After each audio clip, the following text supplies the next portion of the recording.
Dieu nous a visités. Shalom bien-aimés, shalom frères et sœurs, que la paix, la grâce et la communion soient votre partage. Seigneur notre Dieu, nous te rendons des actions de grâce. Nous te bénissons pour ton amour, ta bonté et ta fidélité. Nous disons que tu es merveilleux, que tu es notre Seigneur. Seigneur, conduis-nous encore en ce moment. Laisse que ce temps soit un temps où tu veux parler à ton peuple, parler au cœur de chacun de nous. Que la gloire te revienne au nom de Jésus. Notre Seigneur, notre Sauveur, nous disons gloire et louange à toi, Seigneur. Amen. Dieu nous a visités. Voici le temps nouveau. Chantons gloire à l'agneau. Nous recevons le Christ. C'est qui l'avait promis le sang d'esprit là. Oh, le sang d'esprit là. Le sang d'esprit là. La mort a disparu. Oh, Dieu nous le plaît salut. Alléluia. Et sur les mondes entiers. Oh, le grand jour s'est levé.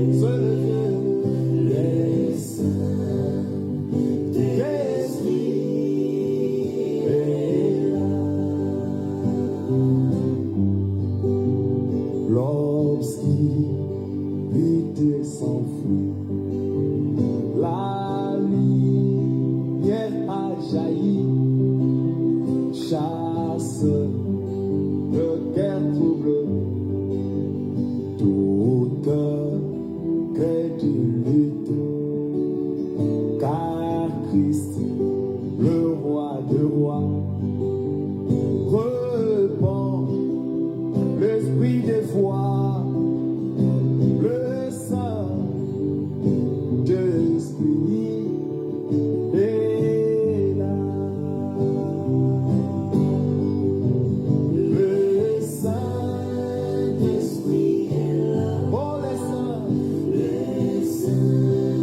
d'esprit est là. Et là, la mort a disparu. Ah, Dieu nous le plaît salut. Alléluia.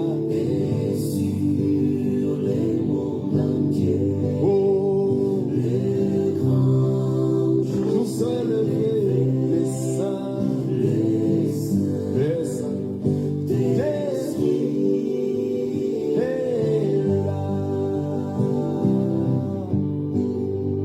Le grand consolateur vient remplir tout le cœur, l'esprit de vérité nous met dans liberté. Il ouvrait le prison, repent la guérison. Le Saint d'Esprit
Christ tout accompli. Il nous a donné l'esprit. Voyez trembler l'enfer, car dans tout l'univers, le Saint-Esprit est là. Encore une fois, que tous les rachetés chantent la liberté. Christ a tout accompli. Il nous a donné l'esprit.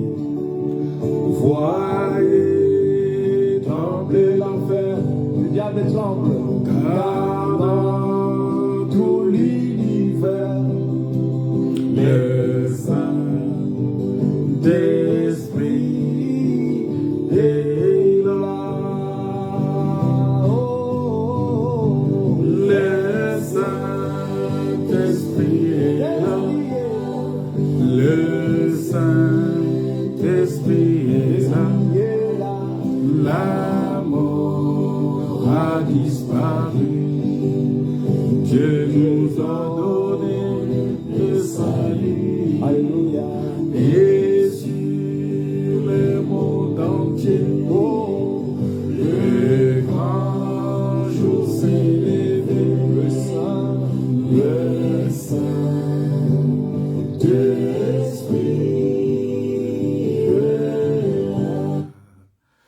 Gloire à Dieu, nous disons gloire et louange à toi Seigneur, nous disons merci Seigneur pour son amour, sa bonté, sa fidélité.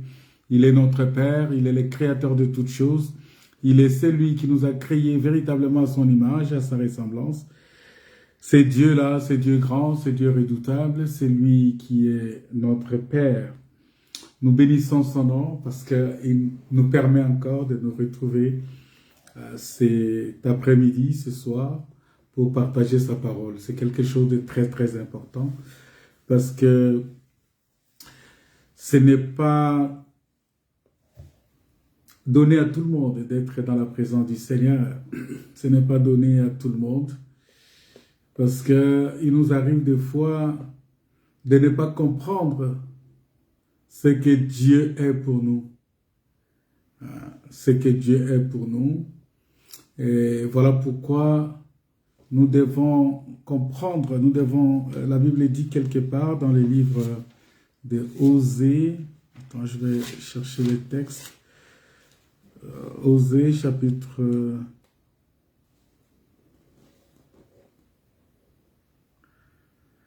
la Bible dit ceci, que nous devons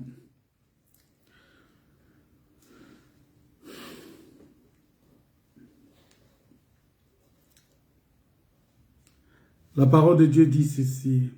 Il dit, après cela, les enfants d'Israël reviendront, ils chercheront l'Éternel, leur Dieu, et David, leur roi. Ils tressailliront à la vue de l'Éternel et de sa bonté dans la suite des temps.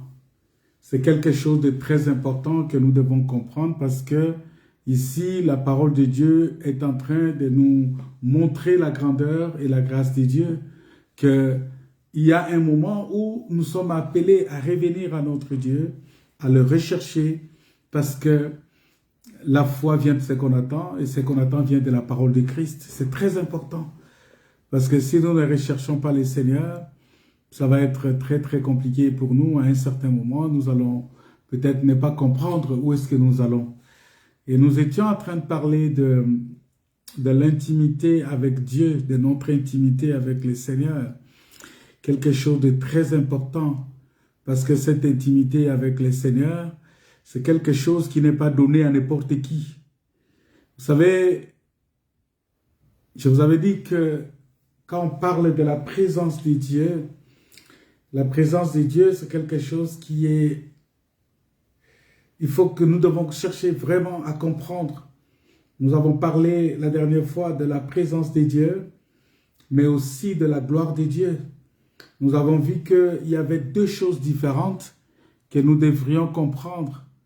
Nous avons vu qu'il y avait non seulement la présence de Dieu, nous avons vu que non seulement que c'était important d'être dans la présence de Dieu, mais il y a aussi des bénéfices qui sont liés à ça. Et dans ces bénéfices-là, nous avons vu qu'il y avait ce qu'on appelle la gloire de Dieu, la sainteté de Dieu, la protection de Dieu. Il y a ce qu'on appelle la prospérité qui s'en est suivie. Et ça sont des choses que nous sommes appelés constamment. Nous sommes appelés à marcher constamment dans sa présence.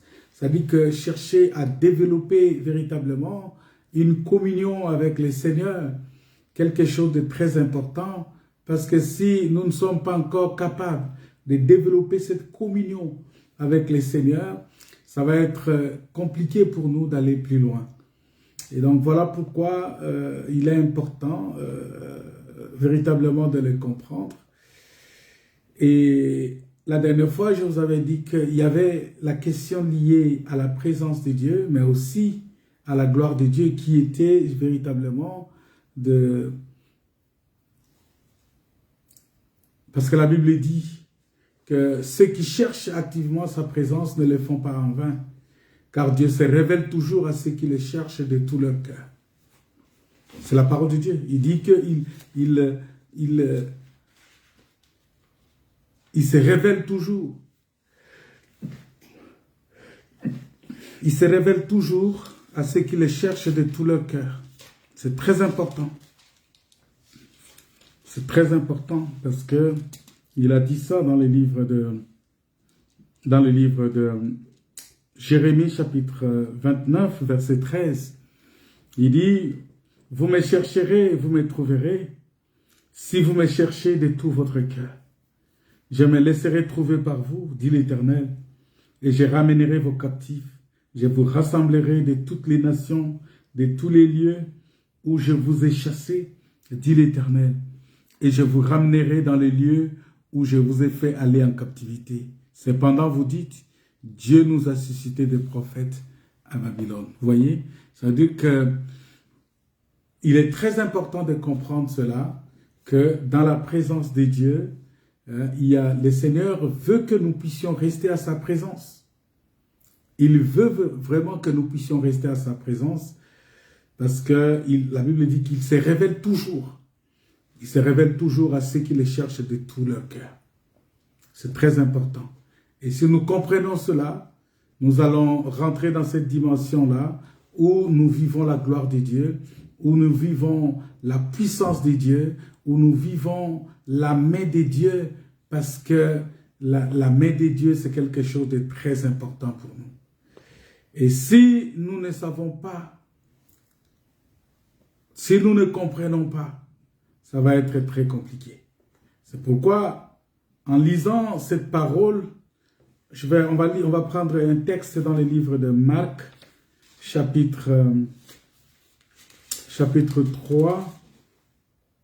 Marc chapitre 3, le verset 13 à 15. Marc chapitre 3, verset 13 à 15. Il y a une phrase, il y a une petite phrase là qui va nous intéresser beaucoup dans le partage de ce soir. Qu'est-ce que la parole de Dieu nous dit? Il dit ceci. Il monta ensuite sur la montagne et il appela ceux qu'il voulut. Et ils vinrent auprès de lui. Il en établit 12 pour les avoir avec lui. Vous voyez cela? Il dit, il en établit 12 pour les avoir avec lui. C'est ça le plan de Dieu. Le plan de Dieu est qu'il veut nous avoir avec lui. Il a établi les 12 pour les avoir avec lui.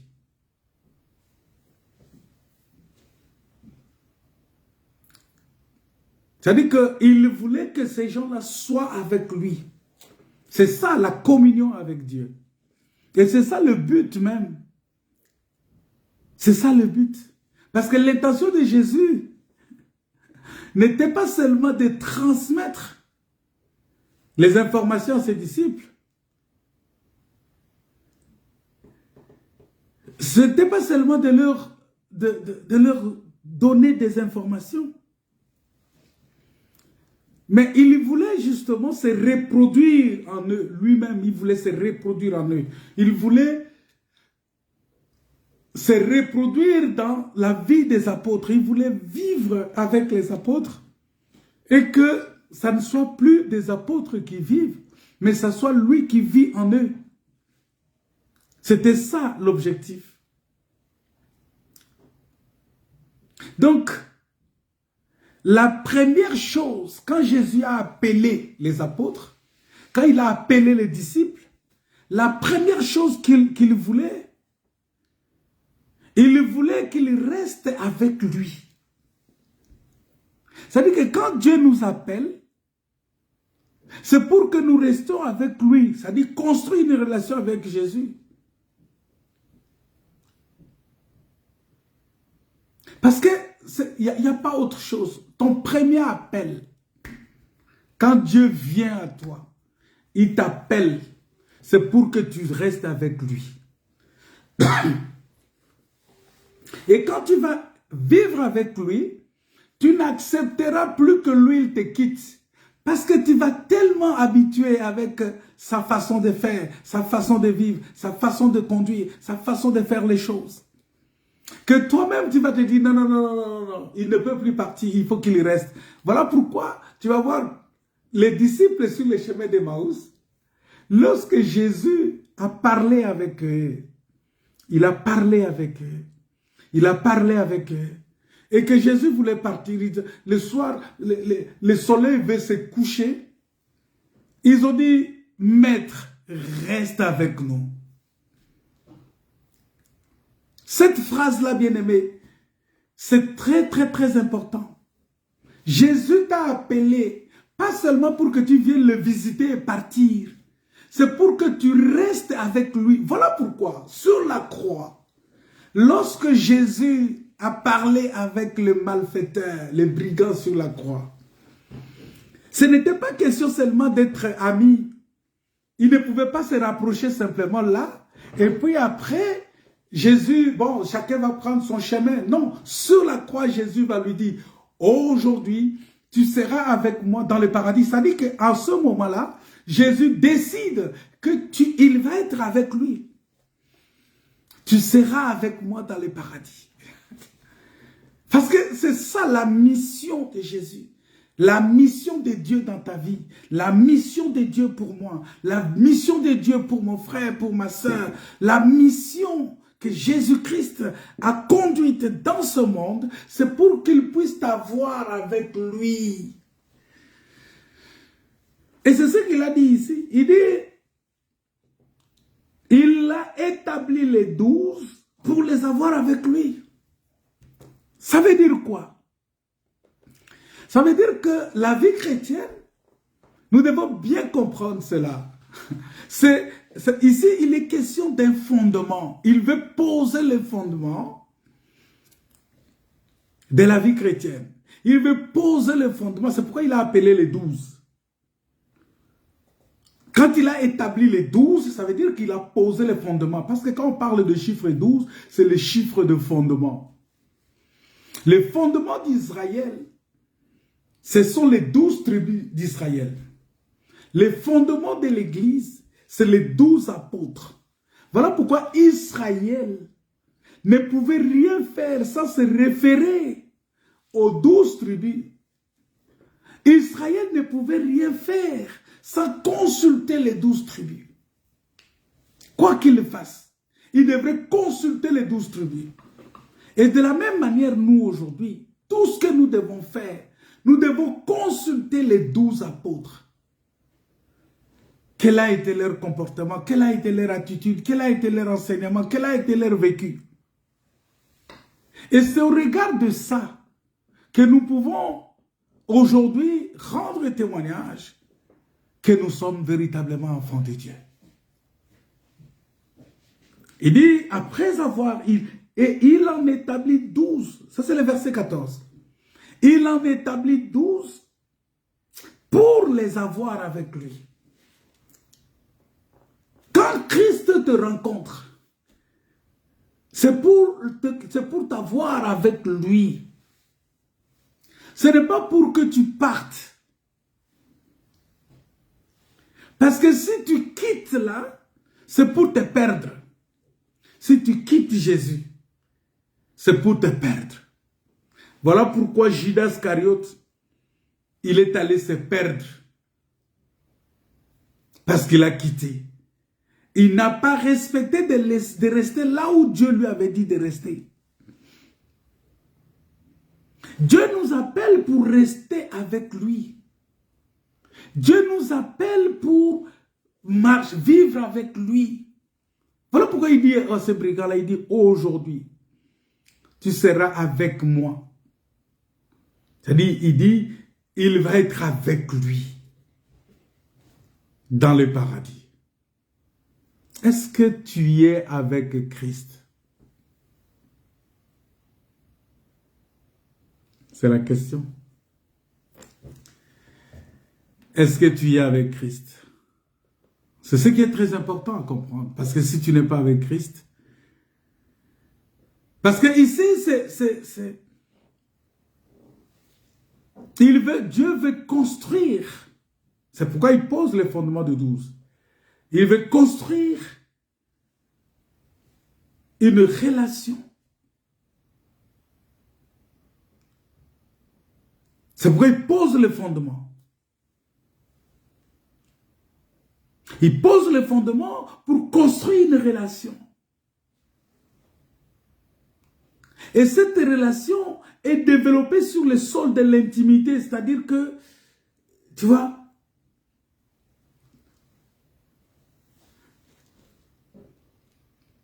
l'intimité avec Dieu.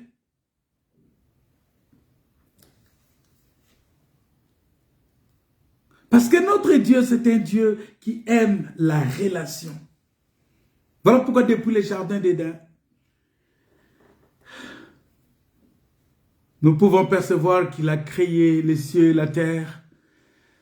Il a créé toutes choses. Il a installé les jardins, un jardin très spécial où il va placer l'homme. Ici, c'était toute l'humanité qu'il a installé dans les jardins. Il a installé toute l'humanité. L'humanité. Il a installé toute l'humanité dans les jardins d'Éden. Et cette humanité a été représentée par Adam et Ève.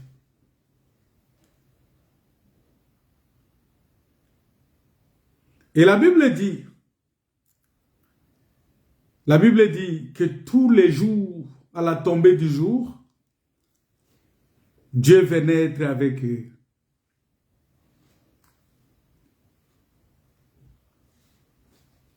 Parce que Dieu venait dans le vent du jour pour montrer à l'homme que le jour doit commencer et finir avec lui. C'est-à-dire que le jour doit commencer avec Dieu, le jour doit finir avec Dieu. Voilà pourquoi on dit, il est le commencement et la fin. Il est alpha et l'oméga. Tout doit être avec lui. Il veut nous avoir. Il dit, pour les avoir avec lui. Est-ce que tu es avec Dieu? Ou bien tu es avec Satan? Ou tu es avec le monde? Parce que si tu es avec Dieu, tu vas marcher selon les conseils de Dieu et pas selon les conseils des méchants.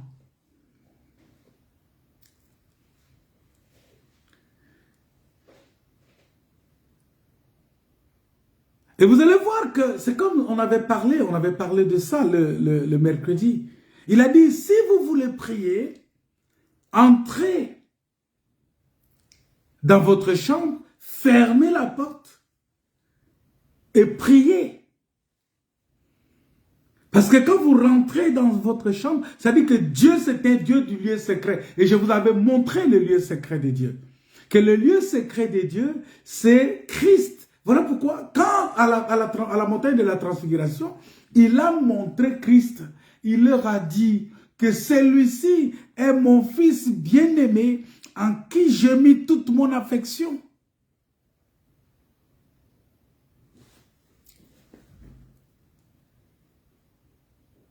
Il a dit, celui-ci est mon fils bien-aimé en qui j'ai mis toute mon affection.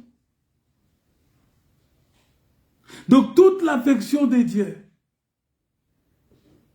toute la puissance de Dieu, toute la présence de Dieu était en Christ. La parole de Dieu dit, Dieu était en Christ. Toute la plénitude de la divinité a habité corporellement en Christ. Donc il est en Christ pour réconcilier le monde avec lui-même. Voilà pourquoi il dit, mais écoutez,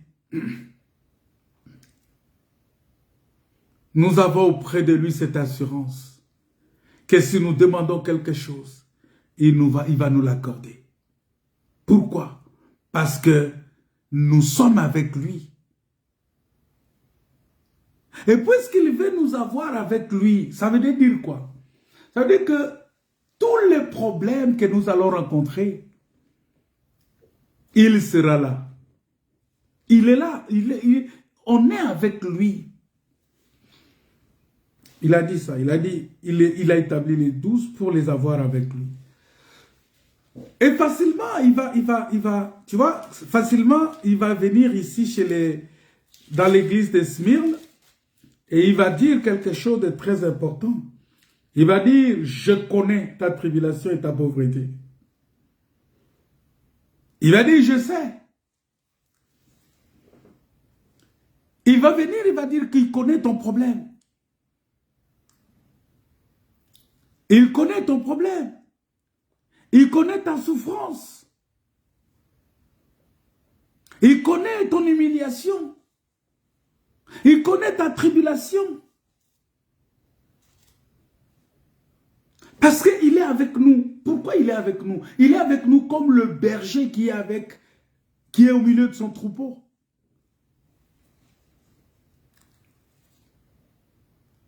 Il est avec nous. Il connaît notre problème. Il connaît toutes les situations difficiles que nous traversons. À un certain moment, tu peux te poser la question, mais Dieu est avec nous. Mais comment il peut permettre que nous puissions continuer à souffrir comme ça alors qu'il est avec nous? Oui. Il y a deux choses que nous devons comprendre.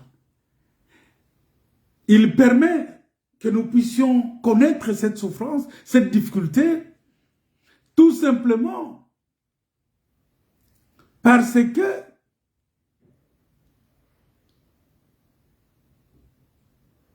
il veut que nous puissions être préparés. Que ces choses-là arrivent pour nous purifier, pour nous fortifier, pour nous consolider, pour nous enraciner dans la foi. Afin que nous soyons véritablement enracinés dans la foi. Mais aussi, il vient, il connaît nos problèmes.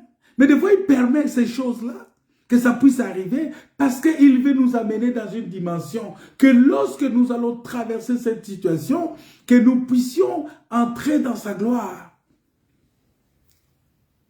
Parce que la gloire qui est devant nous, on ne pourra pas comparer cette gloire-là avec la situation que nous traversons aujourd'hui. Cette gloire-là est beaucoup plus précieuse, est beaucoup plus profonde et beaucoup plus extraordinaire.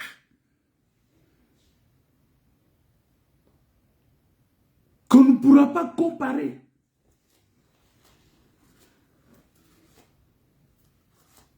Voilà pourquoi même s'il est avec nous, il ne va pas empêcher la tribulation. Il ne va pas empêcher la persécution. Il ne va pas empêcher les épreuves. Voilà pourquoi, le jour où il était avec les apôtres dans la barque, Mais il n'a pas empêché à la tempête de venir. Non, il n'a pas empêché. Il a laissé venir la tempête. Parce que pour que sa gloire soit manifestée, il fallait que ces choses viennent. Et quand ces choses viennent, lui, il va prendre l'autorité sur ces choses. Et quand il va prendre l'autorité sur ces choses, c'est en ce moment-là que la gloire de l'Éternel va se manifester. La gloire de Dieu va être déclenchée en ce moment-là. Voilà pourquoi, bien-aimés, c'est pour ça qu'il nous dit, ne vous inquiétez de rien. Il dit, n'aie pas peur, ne t'inquiète pas. Il est avec nous parce que le but de son appel, d'après Marc chapitre 3, le but de l'appel de Dieu, le but de l'appel à la repentance, l'appel au service, appelé à servir Dieu, appelé à croire en Dieu, appelé à marcher avec Dieu, appelé à marcher selon le Saint-Esprit. L'objectif de ça, c'est que nous puissions être avec lui. Alors, si nous sommes avec lui, il y aura toujours... Vous voyez, il va dire, je sais, je connais ta souffrance, je connais ton problème. Mais nous aussi, de notre côté, nous allons parler comme Job. Que je sais aussi que mon Rédempteur est vivant et il se relèvera le dernier. Ça veut dire quoi? Si mon Rédempteur doit se relever le dernier, ça veut dire qu'il laisse d'abord le temps à ces histoires-là, à la tempête, à la tribulation, aux épreuves, à toutes ces situations difficiles que nous traversons dans la vie. Il va laisser d'abord cela passer. Et lui, il va se relever le dernier. Il va se relever. Je sais que mon Rédempteur est vivant. Vous voyez? Lui, il connaît, il sait notre problème. Il connaît. Il dit, je connais ta situation.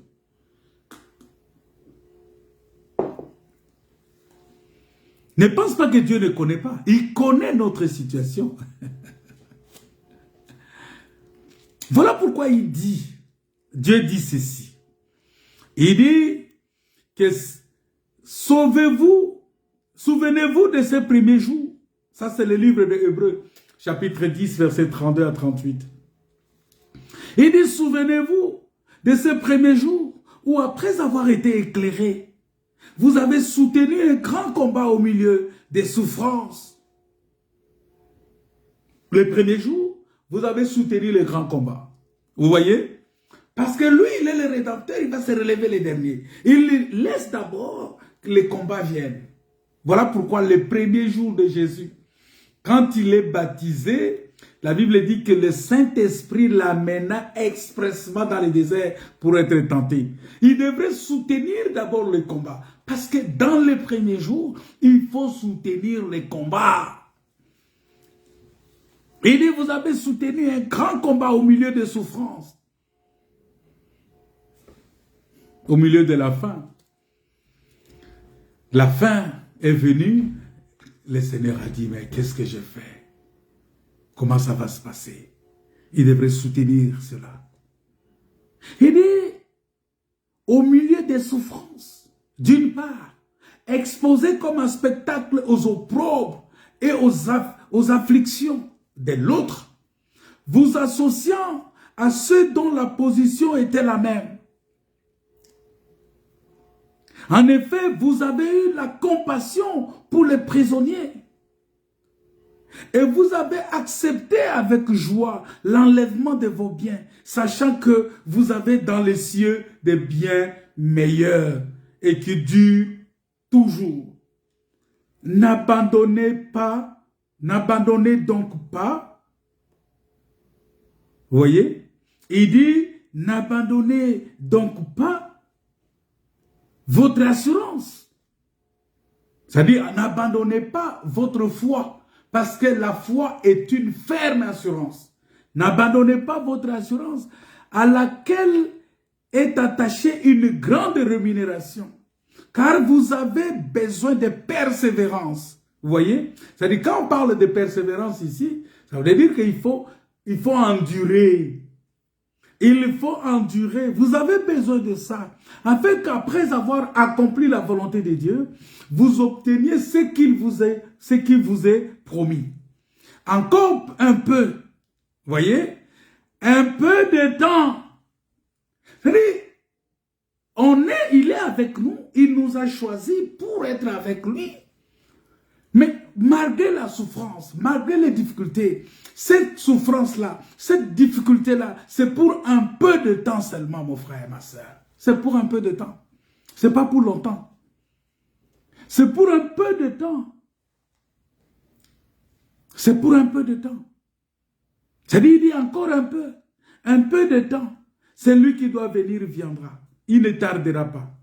Et le juste vivra par la foi. On va regarder la dernière phrase. Mais s'il se retire, mon âme ne prend pas plaisir en lui. C'est ça Judas Iscariote. S'il se retire, mon âme ne prend pas plaisir en lui. Vous voyez? Le juste vivra par la foi. Mais s'il se retire, mon âme ne prend pas plaisir en lui. Voilà pourquoi j'ai dit, Marc 3, verset 14, il dit qu'il en établit 12 pour les avoir avec lui. Il va les avoir avec lui pour en faire quoi? Pour les envoyer prêcher avec le pouvoir de chasser les démons. Dans la version Parole de vie, on dit pour les avoir prêché le royaume, présenter le royaume de Dieu. C'est-à-dire que Dieu nous envoie pour présenter le royaume de Dieu. Mais pour y aller, nous devons être avec lui. Il veut nous avoir avec lui.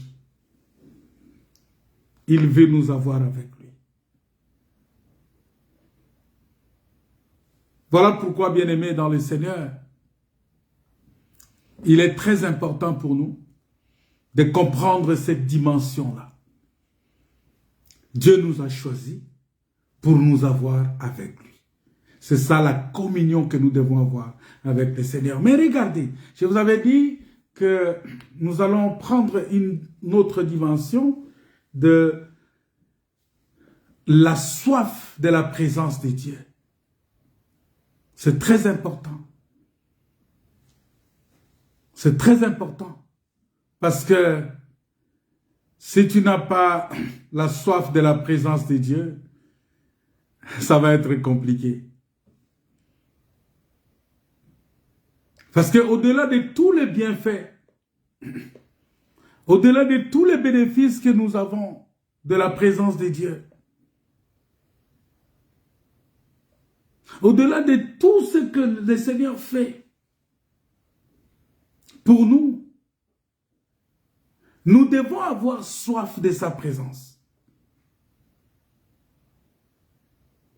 Parce que si tu n'as pas soif de sa présence, ça va être très compliqué. Tu peux tout faire, mais tu ne pourras pas demeurer dans la présence de Dieu au quotidien.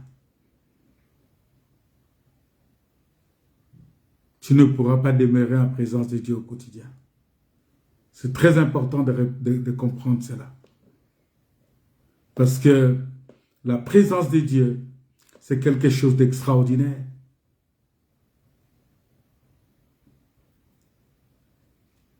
C'est quelque chose d'extraordinaire. Alors la Bible nous dit ceci. On va lire la parole de Dieu. On va prendre la parole de Dieu dans le livre de Jean chapitre 7, versets 37 à 38.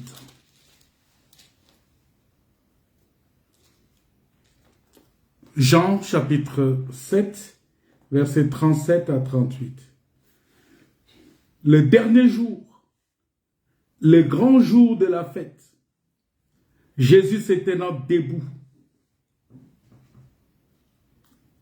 s'écria. Le dernier jour, le grand jour de la fête.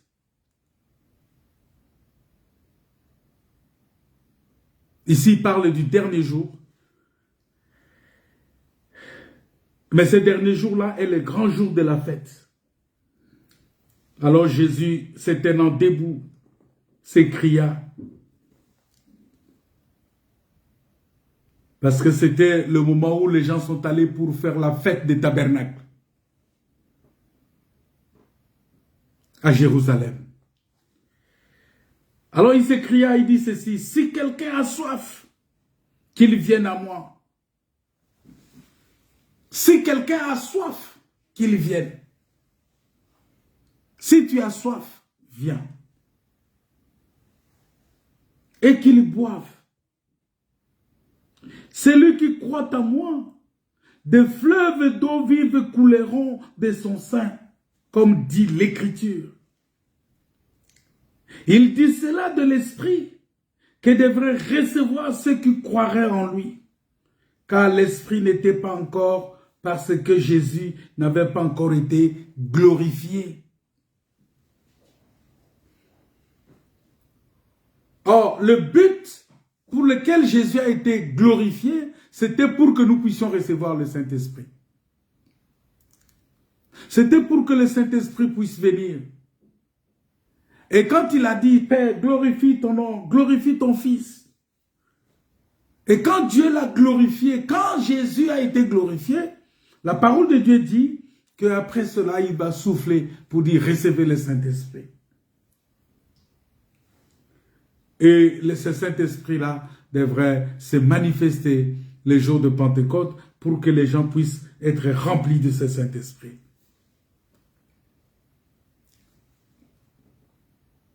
Et ça, c'est une bénédiction que la parole de Dieu nous apporte.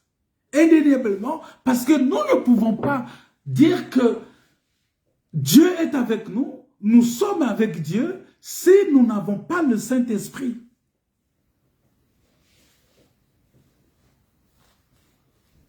Si nous n'avons pas le Saint-Esprit.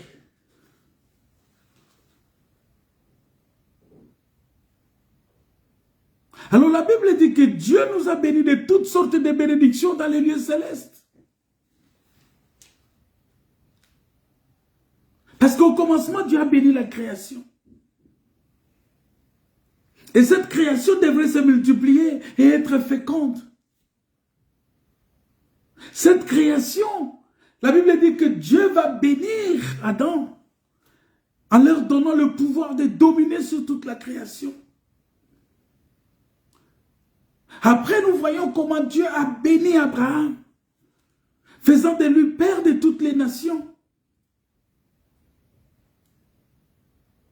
Parce que quand il a sorti Abraham, c'est pour le faire entrer quelque part. Et toute cette marche-là devrait s'effectuer parce que Dieu nous appelle pour que nous soyons avec lui.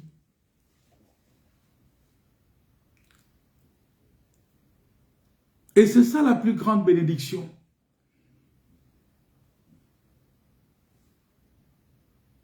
Et c'est cette bénédiction-là, bien-aimés, qui nous apporte l'accès à la présence de Dieu, qui nous amène dans la présence de Dieu. Et ça, c'est pour un enfant de Dieu, c'est une priorité. Je peux ou ne pas avoir tout ce que vous avez, mais laissez-moi au moins la présence de Dieu, c'est tout. Que j'aie la présence de Dieu, parce que quand j'ai la présence de Dieu, la Bible dit, c'est ça le royaume des cieux. Recherchez premièrement le royaume des cieux et sa justice, et tout le reste vous sera donné par-dessus tout. C'est-à-dire que quand tu as la présence de Dieu, tout le reste va t'être accordé. Le fait que je suis avec Dieu, parce qu'il veut que je sois avec lui, il va tout faire. Il va calmer les tempêtes. Il va me nourrir quand j'ai faim. Il va me protéger. Et je vais entrer avec lui dans la gloire. Voilà pourquoi nous devons plutôt avoir soif de la présence de Dieu. C'est difficile d'être béni sans avoir la soif. On ne s'approche pas véritablement de Dieu sans avoir envie d'être avec Dieu. Ce n'est pas possible. Parce que Dieu, qu'est-ce qu'il fait? Il vient et il t'appelle. Il dit, voici, je me tiens à la porte et je frappe. Si quelqu'un entend ma voix, il ouvre, j'entre chez lui. Dieu nous laisse toujours la possibilité. Hein. Il présente. Regardez, c'est depuis le jardin. Il a installé l'arbre de vie. Il a installé l'arbre de la connaissance du bien et du mal. Et ces deux arbres-là étaient là dans le jardin d'Éden. Et Dieu n'avait pas en ce moment-là caché. Il a empêché l'homme d'avancer sa main pour prendre l'arbre de la vie après le péché. C'est quand l'homme a péché que Dieu a dit non, non, non, c'est fini, je ne peux plus autoriser l'homme d'avancer sa main et de prendre. L'homme savait qu'il y avait l'arbre de vie. Mais l'homme a été poussé à aller faire le choix de l'arbre de connaissance du bien et du mal. La connaissance du bien et du mal. La connaissance vient de ce qu'on attend. Et ce qu'on attend vient de la parole. Ça veut dire que ça peut venir de n'importe quelle parole. C'est ça, la foi. Quand on parle de la foi, tu peux avoir foi. Il y a des gens qui ont foi au fétiche. Il y a des gens qui ont foi au marabout. Il y a des gens qui ont foi au monde. Il y a des gens qui ont foi à des choses de ce monde. Et leur foi là dépend. C'est-à-dire qu'ils attendent. La Bible dit la foi vient de ce qu'on attend. C'est-à-dire quand tu entends la parole de Satan, quand tu entends l'exhortation venant de Satan, quand tu entends le message que Satan fait véhiculer au travers de ses apôtres, au travers de ses disciples, toi tu vas accepter ce message-là. En acceptant ce message, c'est-à-dire tu trouves foi dans ça. Mais il y a aussi la foi qui vient de la parole de Dieu, de la parole de Christ. Ça, c'est la foi en Dieu. Et Dieu te laisse le libre choix. Il te laisse quelle foi tu veux avoir. Parce que c'est facile de dire, oh non, moi je ne crois pas. Non, tu ne crois pas en Jésus-Christ, en notre Dieu, mais tu crois une autre chose. Parce que tout le monde, même un athée, qui dit qu'il ne croit pas en Dieu, oui, ta foi, c'est que Dieu n'existe pas. C'est ça ta foi. C'est-à-dire que tu es convaincu. Tu as une conviction, tu as une assurance que Dieu n'existe pas. Tu as une foi que le ciel n'existe pas. Tu as une foi que l'enfer n'existe pas. C'est ta foi. C'est ta conviction. Mais moi, ma foi, basée sur la parole de Dieu, basée sur les Écritures, me dit que Dieu existe. Et je recherche la connaissance de Dieu. Parce qu'en cherchant la connaissance de Dieu, ma foi va grandir. Et je vais avoir la vie éternelle. Parce que la vie éternelle, c'est de connaître Dieu.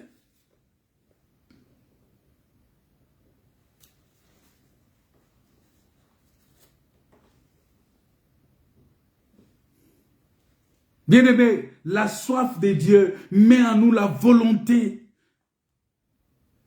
la force d'aller vers la source de la parole. Parce que si tu as soif, la soif va te pousser à quelque chose. Alors si tu as soif de la présence de Dieu, cette soif-là va te pousser. Voilà pourquoi, bien-aimé dans le Seigneur, il y a des gens qui pensent qu'ils viennent au Seigneur simplement pour gagner le matériel. Non, le but, l'objectif premier de Dieu, ce n'est pas pour ça. C'est pour nous avoir avec lui.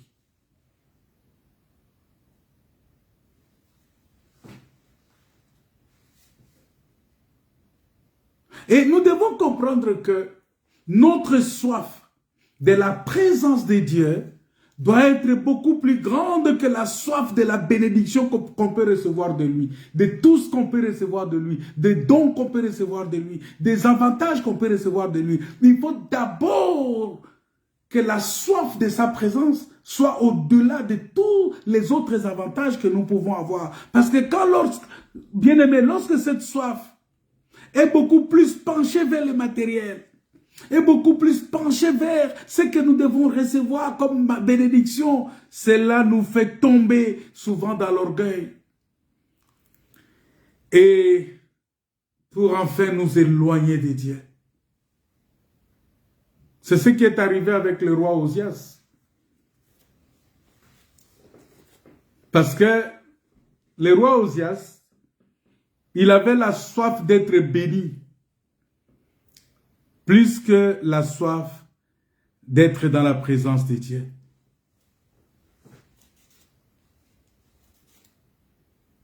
Et l'orgueil a fini par prendre place dans son cœur.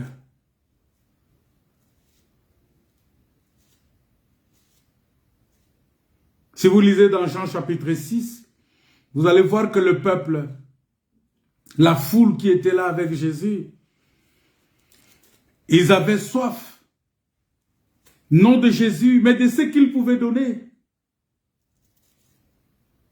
Cette foule continue à espérer recevoir de la part de Jésus le pain, dans le but de nourrir son ventre.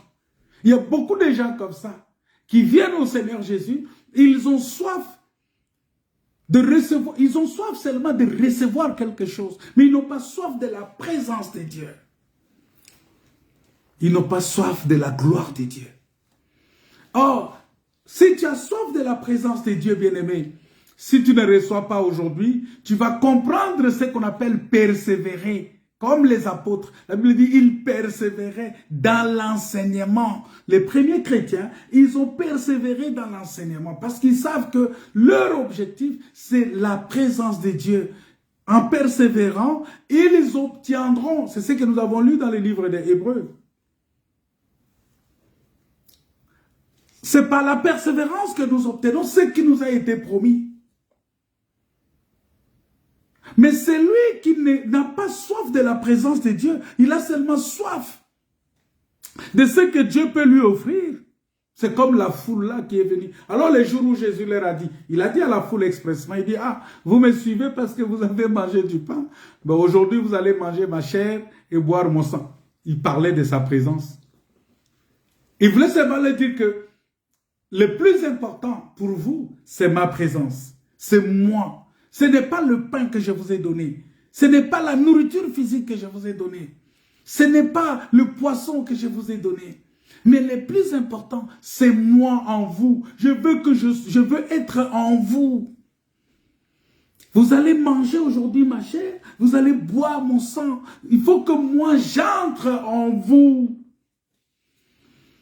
Il faut que je sois avec vous. Ma présence, je veux être avec vous. Bien-aimés, vous savez, ces jours-là, tous sont partis. Tous sont partis.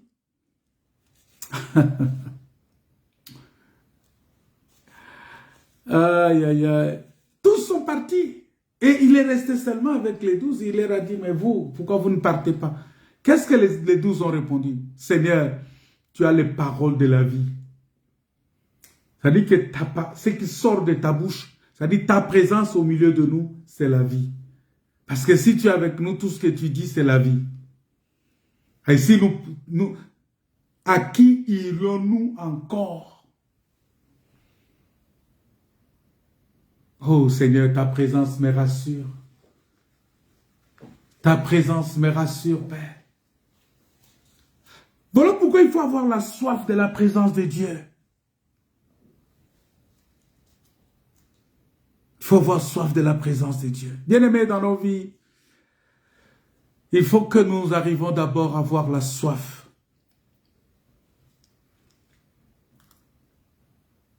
Que cette soif-là soit d'abord en vue des choses célestes, en vue des choses d'en haut, des choses qui nourrissent notre esprit, des choses qui nourrissent notre âme, des choses qui nous approchent de Dieu.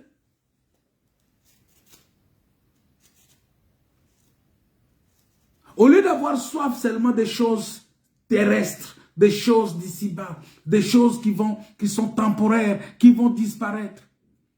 Beaucoup de gens viennent au Seigneur parce qu'ils ont besoin de mariage. Ils prient, ils entendent le mariage. Lorsque le mariage ne vient pas, allez, ils quittent. Ils se disent, ah non, mais on est resté là longtemps, mais ça n'a pas marché.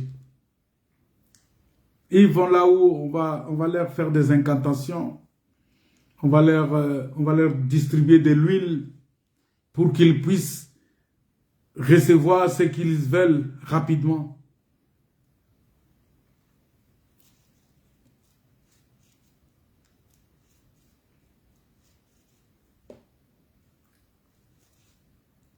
Dieu, tout ce qu'il fait, tout ce qu'il veut, c'est tout ce qui nous rapproche de lui. Tout ce qui nous permet de nous approcher de Dieu, Dieu soutient ça. Cette soif à la personne de Jésus-Christ, cette soif dans la parole de Dieu.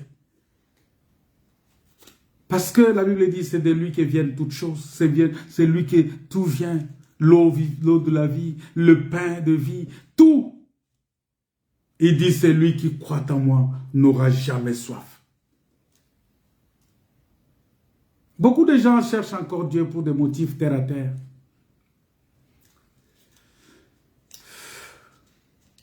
Ils croient, ils cherchent Dieu. Parce qu'ils sont toujours là, ils supposent que Dieu va ajouter un plus à leur bonheur terrestre.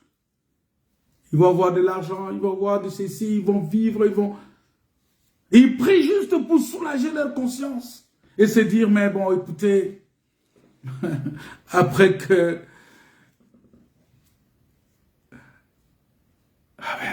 tout ça, je vais aller prier. C'est-à-dire, les gens prient, les gens cherchent Dieu, les gens prient pour soulager ces malheurs conscience.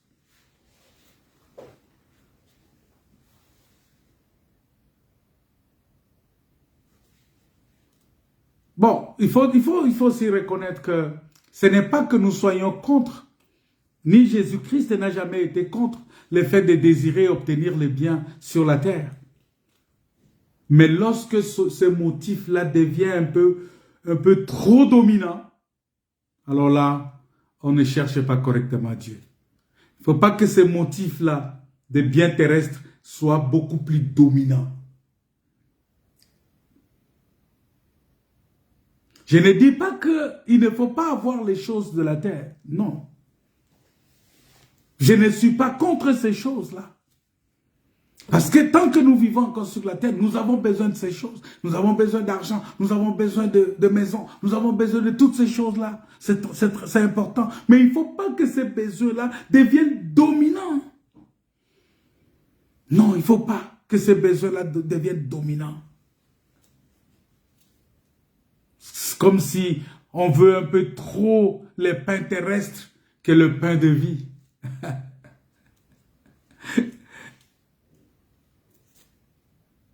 Non, il faut qu'on revienne à cette parole de Jésus qui dit « L'homme ne vit pas de pain seulement ». Ça veut dire que le pain là est important, mais le plus important, c'est la parole qui sort de la bouche de Dieu.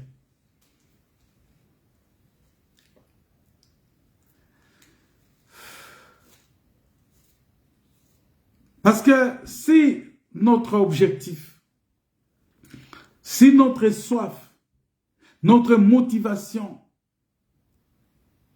la motivation pour laquelle nous nous approchons de Dieu est d'avoir simplement les choses terrestres, bien-aimés, ne soyons pas surpris qu'à la fin de toutes choses, nous ne voyons pas Dieu. Et peut-être aussi de ne pas voir Dieu nous bénir. Parce que Dieu nous attend dans la dimension beaucoup plus intime. Celui qui s'attend à une bénédiction de la part de Dieu, ce doit d'abord être d'être son intime, d'être celui qui est en Christ, il est avec lui, il est collé.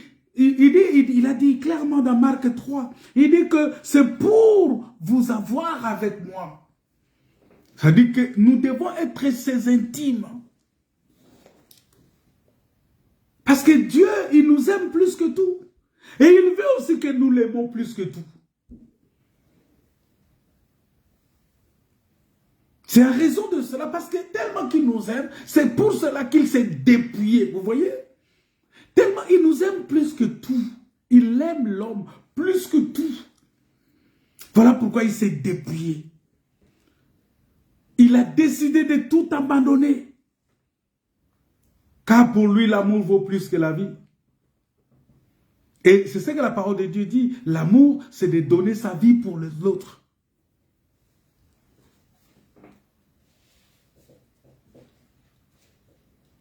Voilà pourquoi il veut aussi que nous ayons cette communion parfaite avec lui. C'est-à-dire, il dit, tu aimeras l'Éternel, ton Dieu, de tout ton cœur. C'est ce que Dieu entend de nous, que nous l'aimions de tout notre cœur. C'est-à-dire que lorsqu'on l'aime de tout notre cœur, il n'y a pas de place pour autre chose. Il n'y a que de la place pour lui. Et les autres choses vont venir après. Les autres besoins dont nous avons, des choses dont nous avons besoin vont venir après. Mais d'abord Dieu qui remplit notre cœur. D'abord Dieu qui remplit notre cœur. Voilà pourquoi, bien-aimé, c'est très important. La volonté de Dieu pour toi et moi, c'est que tu puisses entrer dans son intimité. Parce que lorsque tu entres dans son intimité, il va te transformer. Il va te changer. Et il sera là. Parce qu'il est avec nous. Il sera là pour te donner des conseils. Il sera là aussi pour t'orienter. Il va t'orienter. Il va te donner des conseils. Il va te changer. Il va te transformer. Ça dit que tu rentres dans la volonté parfaite. Parce que les jours où tu apprendras à faire confiance à Dieu, les yeux fermés, tu ne marcheras jamais comme un aveugle. Parce qu'en ce moment-là, tu vas regarder, tu vas voir au travers des yeux de Dieu. Dieu va ouvrir les yeux de ton cœur. Tu vas voir les choses comme Dieu. Même s'il y a la maladie, au lieu de voir la maladie, tu vas voir la guérison. Toi, tu vois, le monde peut voir la maladie, mais toi, tu vois la guérison. Le monde peut voir des difficultés, toi, tu vois la solution. Le monde peut voir des problèmes, toi, tu vois la réponse. Pourquoi? Parce que tu regardes avec l'œil de Dieu. Vous savez, c'est ça que nous appelons la prédestination. Vous savez que Dieu a tout tracé en avance. D'après le livre d'Éphésiens, il a tout tracé en avance. Et tout ce qu'il a tracé, il nous a placés pour suivre ce parcours-là jusqu'à la fin. Alors, qu'est-ce qu'il fait? J'ai expliqué ça aux frères hier que Dieu, il y a ce qu'on appelle l'éternité. C'est comme si vous regardez, c'est comme s'il y a deux éternités. Non, il n'y a pas deux éternités. Il y a l'éternité qui part et nous, on sort maintenant de l'éternité parce que l'homme, c'est un esprit. C'est un esprit et l'homme a existé avant la création.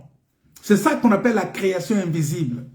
L'homme a existé avant d'être créé. Parce que la création, c'est quoi? C'est Dieu a appelé juste à l'existence. Devenir visible ce qui était invisible. C'est ça qu'on appelle la création. Alors l'homme, la Bible dit en réalité, selon Job, en réalité l'homme c'est l'esprit. Et donc, l'homme, l'esprit là a existé. L'esprit là a été avec Dieu. L'esprit là a existé dans la pensée, dans le plan de Dieu. L'esprit là a existé avant. C'est ce que nous appelons, parce que vous allez voir dans Éphésiens chapitre 1 verset 4, qu'est-ce que la Bible dit? Que Dieu nous a prédestinés avant la création du monde. Attends. Il dit en lui, Dieu nous a élus avant la fondation du monde, pour que nous soyons saints et irrépréhensibles devant lui. Ça veut dire que nous avons existé avant la formation du monde. Avant la création, nous avons existé. Maintenant, Dieu nous a ramenés, c'est-à-dire il nous a déplacés juste. Il nous a déplacés de là où il est, il nous a fait descendre sur la terre. Parce qu'avant la création, il n'y avait que le monde céleste, les milieux célestes. Et c'est là où quand Dieu a précipité le diable est descendu dans les lieux célestes avec ses démons. Vous voyez? Et donc, nous étions là. Dieu nous a ramenés, quand il a installé la terre, il nous a ramenés sur la terre parce que la terre n'existait pas. La terre existait dans les eaux. Et quand Dieu a dit que les secs apparaissent, les secs a apparu, maintenant Dieu va prendre cet esprit-là. Il va faire descendre cet esprit-là. Il dit, créons l'homme à notre image et selon notre ressemblance. C'est-à-dire que l'image de Dieu, cet esprit-là qui est avec Dieu, il le fait descendre maintenant sur la terre. Et quand il le fait descendre sur la terre, pour lui former un corps. Maintenant, il va lui former un corps avec la poussière de la terre. Mais cet homme-là, qui est descendu là, il a existé avant, il a été créé avant. C'est ça la création. Parce que les esprits, les anges sont créés par Dieu avant la fondation du monde. Et nous faisons partie de ces créatures-là qui ont existé avant. Maintenant, nous venons dans ce monde, dans un but qui est défini ici. Ce but-là, c'est pour que nous soyons saints et irrépréhensibles devant lui. Voilà, nous sommes descendus pour être saints et irrépréhensibles. Maintenant, il nous forme de la poussière de la terre et il nous place dans le jardin. C'est-à-dire que Dieu nous a placés dans le jardin pour le servir, mais en gardant cette nature de la sanctification. Vous voyez? Maintenant, nous rentrons, c'est-à-dire qu'en descendant, puisque quand Dieu a commencé la création, il dit, il y a eu un soir, il y a eu un matin. C'est-à-dire, il a défini maintenant le jour. Il a défini le temps. Il a défini l'heure. C'est-à-dire que nous rentrons maintenant dans le temps. L'homme quitte l'éternité, il est rentré dans le temps, et en entrant dans le temps, il rentre dans un corps. C'est comme ça que Jésus aussi, quand il a quitté l'éternité, il descend, il rentre aussi dans un corps. Mais seulement la différence est que nous, notre corps est de la poussière de la terre, mais lui, son corps, et c'est un corps que Dieu lui-même a formé. Dieu lui-même a formé ce corps-là de Jésus. C'est ça la différence. Maintenant, quand on est descendu, nous sommes en marche.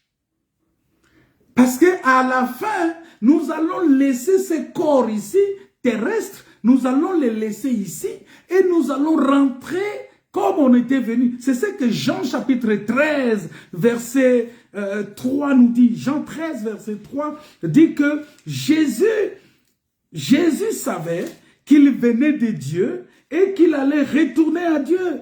Il savait que le Père avait remis toutes choses entre ses mains, qu'il était venu de Dieu et qu'il s'en allait à Dieu. Vous voyez? C'est-à-dire, nous sommes venus de Dieu et nous allons repartir vers Dieu. C'est ça. Dieu est éternel. Et l'amour, c'est-à-dire, nous sortons de l'amour, nous allons retourner dans l'amour. Vous voyez? Nous sortons de l'amour et nous retournons dans l'amour. C'est-à-dire, nous sortons de l'amour avec l'amour. Il faut que nous acceptons d'être conduits par l'amour, d'être conduits par Dieu.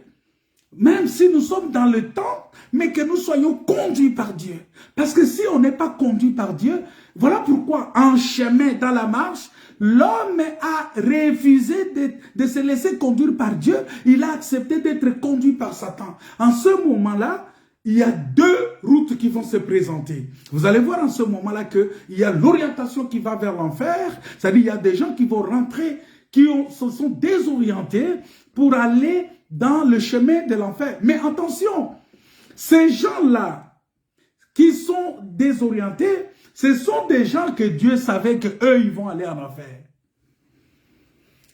Dieu savait tout ça. Dieu sait tout ça. Voilà pourquoi il y a certaines personnes, tu peux lui enseigner la parole, il va te dire, laisse-moi vos histoires de Bible, laisse-moi vos histoires de Jésus, laisse-moi vos histoires, laisse-moi vos... Pourquoi? Parce que lui, s'il n'est pas enfant de Dieu, il va demeurer dans ce statu quo-là jusqu'à la fin, parce qu'il doit aller en enfer. C'est-à-dire que nous sommes partis de l'éternité, nous allons rentrer dans l'éternité. Maintenant, il y a deux éternités devant. Quelle éternité? L'éternité avec Dieu et l'éternité dans le feu. Vous voyez? Ça dit qu'après ce corps ici, nous allons rentrer dans une autre étape de vie qui est la vie éternelle. Vous voyez? Mais pour y arriver, il faut être avec Jésus. C'est pourquoi quand il a choisi ses apôtres, il les a choisis pour être avec lui. Est-ce que vous comprenez? Il les a choisis pour les avoir avec lui. Dieu m'a choisi pour m'avoir avec lui. Et voilà, il faut marcher avec l'amour. Il faut marcher parce que, comme l'amour est éternel, l'amour, Dieu a tant aimé le monde, qu'il a accepté justement de se dépouiller. Vous voyez? Il s'est dépouillé complètement et il est venu. Il est venu et après, qu'est-ce qu'il va faire? Il va monter encore. Il va monter. Il va monter. Il a accepté de se dépouiller, bien-aimé. Il a accepté de se dépouiller. C'est très important. C'est très important. Parce que si nous ne comprenons pas ça, ça va être très compliqué. Voilà pourquoi le diable, il sait. Le diable, il est conscient des dégâts que tu peux causer en passant plus du temps avec Dieu, en restant continuellement dans la présence de Dieu. Le diable, il sait. Voilà pourquoi il fait tout. Il fait tout pour t'éloigner de la présence de Dieu.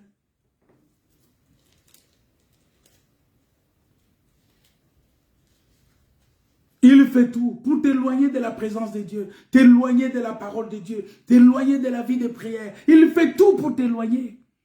Parce qu'il sait qu'en te laissant dans la présence de Dieu, mais tu vas causer des dégâts énormes dans son camp. Bien-aimés dans le Seigneur, il est important que nous puissions comprendre cela. Les jours où tu apprendras à faire confiance à Dieu, les yeux fermés, tu ne marcheras pas comme un aveugle. Car tu verras au travers les yeux de Dieu. Ça dit que ce sont les yeux de Dieu qui vont voir dans ta vie. Parce que Dieu veut que tu entres dans son intimité. Il veut te transformer. Il veut te changer. Vous savez, quand Jacob se croise avec un adversaire plus fort que lui, il accepte de se faire petit. Et accepte de dépendre de lui. Il constate qu'il ne peut pas tenir seul. Alors il s'accroche au vainqueur. Il dit, il apprend par là, il apprend par là la confiance à l'Éternel. Il dit, je ne te laisserai pas partir. Je ne te laisserai pas partir. Et ce soir encore, je vais te dire, Seigneur, que je ne te laisserai pas partir si tu ne me bénis pas. Si tu ne me transformes pas. Je ne te laisserai pas. Je vais rester, je vais te garder avec moi.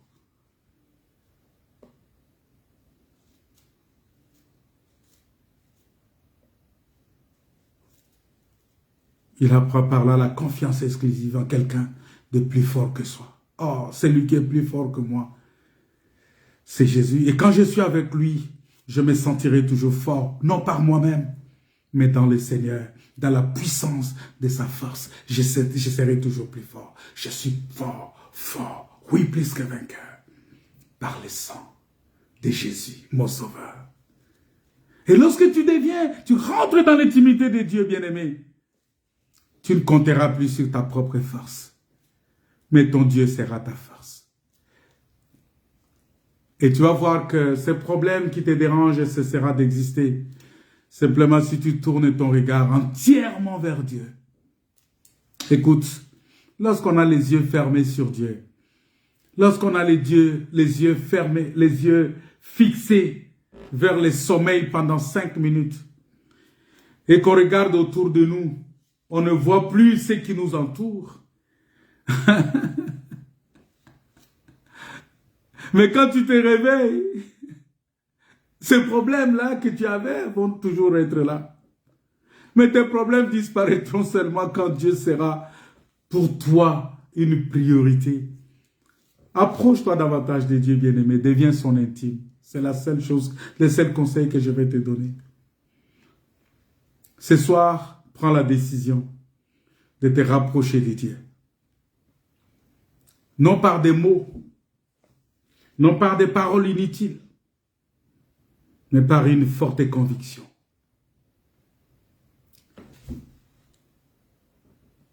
Fais-le avec ton cœur. Parce que Dieu s'approche de ceux qui l'approchent et il ne rejette personne. Parce que l'oppression, bien-aimée, qui pèse sur toi, t'empêchant d'être dans l'intimité avec Dieu, sera brisée uniquement par la présence de Dieu. La présence de Dieu dans ta vie, c'est comme un mot de passe qui pourra débloquer toutes choses. Qui pourra débloquer certaines situations dans ta vie.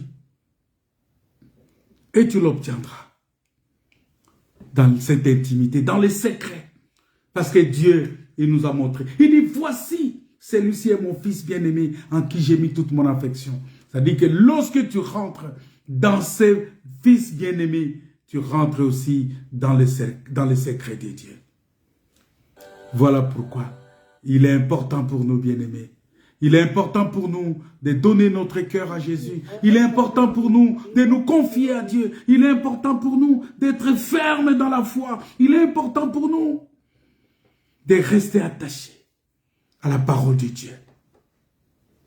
Le diable essaiera toujours d'être oppressé. Le diable fera toujours tout pour t'oppresser. Il fera toujours tout, il viendra. Parce que la Bible dit, il est là. Il rôde tout autour de nous comme un lion rugissant. Mais cela ne va rien ébranler. Parce que tant que la présence de Dieu est avec toi, Jésus t'a appelé pour que tu sois avec lui. Et si tu es avec lui, quelle que soit la situation qui va arriver, il te défendra. Il sera ton soutien, il sera ton appui, il sera celui qui te gardera, il sera celui qui te soutiendra parce qu'il sera ton Dieu. Il est ton créateur, il est ton libérateur, il est ton Seigneur, il est le Rédempteur qui se lève toujours les derniers. C'est très important que tu puisses comprendre cela. Bien-aimé, passer du temps avec Dieu, c'est un choix. Et si tu ne le fais pas, c'est de ta faute. Hein? C'est un choix. C'est un choix que Dieu te donne. Il te dit, passe du temps avec moi. Je t'ai appelé pour que tu restes avec moi. Parce que ceux qui demeurent dans l'intimité avec Dieu,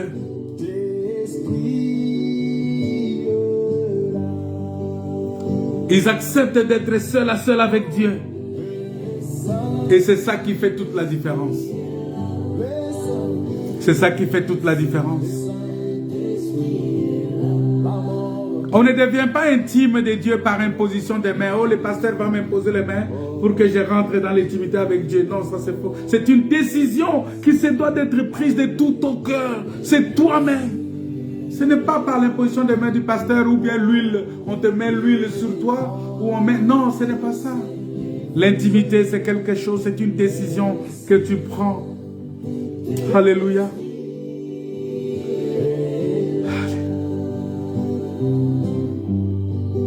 N'aimons pas les signes plus que Dieu. N'aimons pas les signes plus que Dieu. Vous voyez, les gens, ils ont demandé les signes. Et Jésus leur a dit, il ne vous sera pas donné un autre signe que celui de Jonas. Vous voyez que le Fils de l'homme va entrer dans le ventre du poisson et en 3 jours il va sortir. Il veut dire quoi? Il veut dire que ma mort et ma résurrection, ça dit que le pain du ciel, le vin, ça dit ma chair et mon sang, c'est le signe dont vous avez besoin. On n'a pas besoin. Ne cherchez pas les signes plus que Dieu. Non. Cherchez d'abord Dieu et les signes vous accompagneront. Cherchez d'abord Dieu. Alléluia. Parce que les démons ne te permettra pas de t'abandonner totalement à Dieu. Même les humains, même ton mari, même ta femme, même tes enfants, même tes amis, ils ne vont pas te permettre. Mais aussi, ils ne vont pas aussi t'empêcher. Si toi tu l'acceptes, si tu décides, aujourd'hui ils ne vont pas t'empêcher. Ils ne vont pas. La décision, c'est toi. Tout est entre tes mains. Tout est entre tes mains. Tout est entre tes mains, frère. Tout est entre tes mains. Approchons-nous de lui. Parce qu'il va transformer même les désirs de ton cœur. La Bible dit, fais de l'Éternel tes délices. Et il te donnera ce que ton cœur désire. Vous voyez? Ça veut dire que si tu fais de l'Éternel tes délices, il va transformer les désirs de ton cœur. Il va orienter les désirs de ton cœur. Et il va te les donner. Il va t'accorder ce que ton cœur désire. C'est très important. Alléluia. Parce que le diable tentera toujours de nuire à des temps personnels. Il va tenter de nuire à tous les temps que tu passes avec Dieu. Quand tu veux prier, quand tu veux écouter la parole, quand tu veux aller au culte, quand tu veux servir le Seigneur, le diable tentera toujours de faire quelque chose pour te distraire. Mais reste attaché. Reste attaché. Mais tu te dois te préserver. Persévérer. Persévérer. Te préserver, mais aussi persévérer. Que Dieu vous bénisse. Si vous avez été béni par ce message, partagez-le. Et que Dieu vous bénisse. Que Dieu vous comble de sa grâce. Au nom de Jésus. Nous allons nous retrouver dimanche à 14h30 pour écouter la parole de Dieu. Que la paix, la grâce et la communion du Saint-Esprit soient votre partage. Au nom de Jésus. Amen. Le Saint-Esprit est là. Encore une fois, qu'il plaît que tout le rachète chante leur liberté. Christ a tout accompli. Il a donné l'esprit. Voilà.